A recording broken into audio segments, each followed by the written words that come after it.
Before we begin demonstrating how to use the iExaminer, please be sure you have the following: an Apple iPhone with the iExaminer app installed. This can be downloaded from the Apple App Store. A Welch Allyn panoptic ophthalmoscope, a charged power handle, and the iExaminer adapter, which consists of two pieces, the bracket and the support arm. To begin, remove the power handle from the panoptic ophthalmoscope. Next, remove the rubber eyepiece and silver O-ring. Slide the support arm fully into the slot onto the iExaminer adapter. Position the ophthalmoscope into the iExaminer adapter by placing the base of the ophthalmoscope into the support arm. Then, firmly push the front of the adapter onto the eyepiece of the ophthalmoscope. Push and twist the power handle back onto the ophthalmoscope. To attach the Apple iPhone, first be sure to remove any protective covering or case. Slide the Apple iPhone into the adapter, being sure that it is fully inserted. You'll hear a click. Ensure that the iPhone camera lens lines up with the eyepiece of the ophthalmoscope.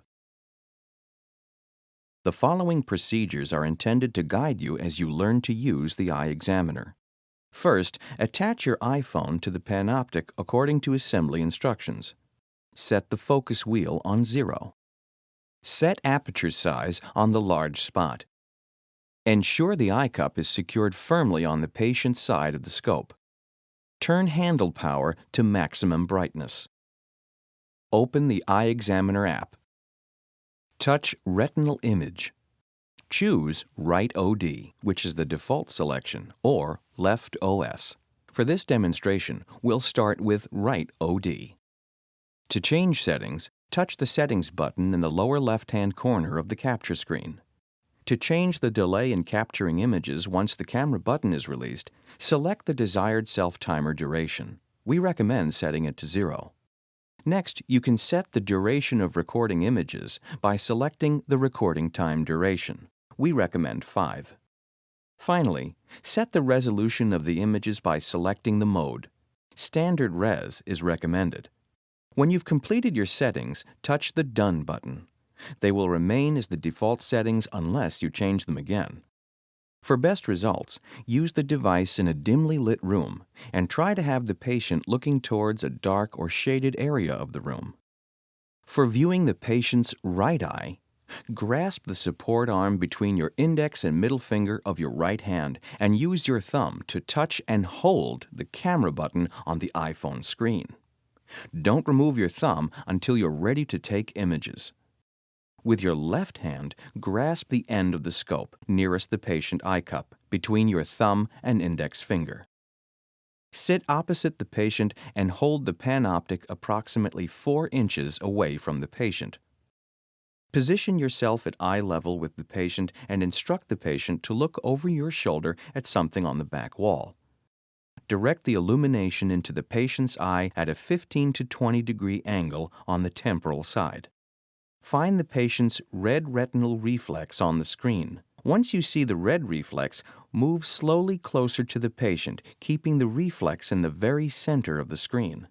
If you find it hard to stay steady, you can rest your fingers on the patient's forehead. To achieve the maximum view, you'll need to completely depress the eye cup over the patient's eye. Once desired view is achieved, release your thumb from the camera button to capture multiple images of the fundus. Use the slider to select a frame from the exam. Pan and pinch to adjust the image as desired. Touch the arrow button on the lower left of the screen to add the image to a patient's file. Next, touch the List button and select the active area of each field to enter or change patient data. Use the iPhone keyboard to enter relevant patient information. Be sure to touch Done after each entry. Select Date of Birth and use the picker to enter the patient's date of birth. Touch Done. To add more images from the captured exam, simply touch Add Picture and select Images. You can also acquire new images by repeating the exam process. You can save up to 3 images for each eye.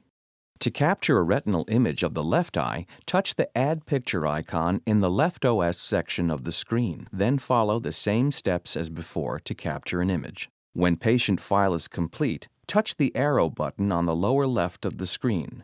Then touch Save Patient File to save. If you have purchased the iExaminer Pro version, you can email or print the exam by touching the arrow button in the lower left of the screen and then selecting either Email or Print and following the on-screen prompts. The iPhone camera should do all the focusing for you, but if your image is not in focus, try the following. Check to see that the focus wheel is set at 0.